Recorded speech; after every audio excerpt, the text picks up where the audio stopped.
Minasan domo, konnichiwa. Nama saya Arul. Hari ini saya akan membahas pertanyaan yang datang di komentar saya, yaitu ada pertanyaan seperti ini. Bagaimana sih, Jrul, cara lu belajar goi yang artinya kosakata, kaiwa yaitu conversation, sama bunpo yang artinya structure gitu. Bagaimana sih cara belajar lu? Ya berarti ini menanyakan bahwa bagaimana cara belajar saya. Oke, kita jawab saja pertanyaan kita ini langsung saja. Pada umumnya dulu ya, kita pada umumnya. Pada umumnya pembelajaran itu kan biasanya kalau pada pembelajaran itu kan kita pasti ada buku. Jadi kalau misalkan kita pertama, kalau misalkan ini sebenarnya sih nggak usah terlalu terikat pada 3 hal yang tadi saya ucapkan di awal, tapi satu adalah terbiasa. Pokoknya biasakan diri kita dengan apa yang namanya bahasa Jepang. Jadi kalau misalkan mau biasa gimana? Satu, kita kan udah, kalau misalkan kayak saya itu kan saya belajar dari anime, dari game, atau baca dari manga juga kan, dari manga bacanya. Jadi pokoknya biasakan diri kita dulu dengan apa itu yang namanya bahasa Jepang, gitu kan.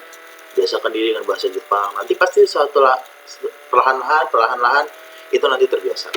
Kalau misalkan kita mau ikuti 3 pertanyaan tadi itu, kalau misalkan kita ingin menambah kosakata, berarti kita harus coba baca-baca buku dulu, coba gitu. Baca buku, baik buku untuk kita belajar semesteran biasa juga nggak apa-apa, atau misalkan baca buku N5, N4 itu nggak masalah. Untuk kaiwa ya, untuk conversation itu sih saya sarankan untuk coba menonton ya. Kayak misalkan nonton anime, nonton yang lagi boom gitu, misalkan kayak VTuber, saya juga suka VTuber kebetulan. Terus atau kan nonton drama Jepang gitu. Ini berguna juga ya, karena kita bisa mengetahui setidaknya pembicaraan sehari-hari ini di 3 yang tadi saya sebutkan ada ya. Anime Jepang, VTuber, sama anime. Pokoknya ini ketiga-tiganya ada untuk keseharian. Terus untuk apa tadi, kosakata, bunpo untuk structure. Kalau untuk structure ini bener-bener kita mesti punya buku ya, bener-bener punya buku. Oke, sekarang adalah cara belajar saya. Kalau cara belajar saya tadi seperti saya bilang, jadi saya itu bangun tidur, lihat HP, display bahasa saya itu udah bahasa Jepang semua. Jadi bangun tidur saya udah ketemu bahasa Jepang, sebelum tidur juga ketemu bahasa Jepang. Jadi nggak ada yang spesial juga dari cara belajar saya sebenarnya, karena saya udah terbiasa sama bahasa Jepang itu sekitar 8 tahun gitu. Saya sudah terbiasa dengan bahasa Jepang selama 8 tahun. Saya pertama kali belajar, nggak belajar sih, saya mulai terbiasa itu 3 tahun pas saya SMP. Begitu saya kelas 1 SMA saya udah bisa kaiwa.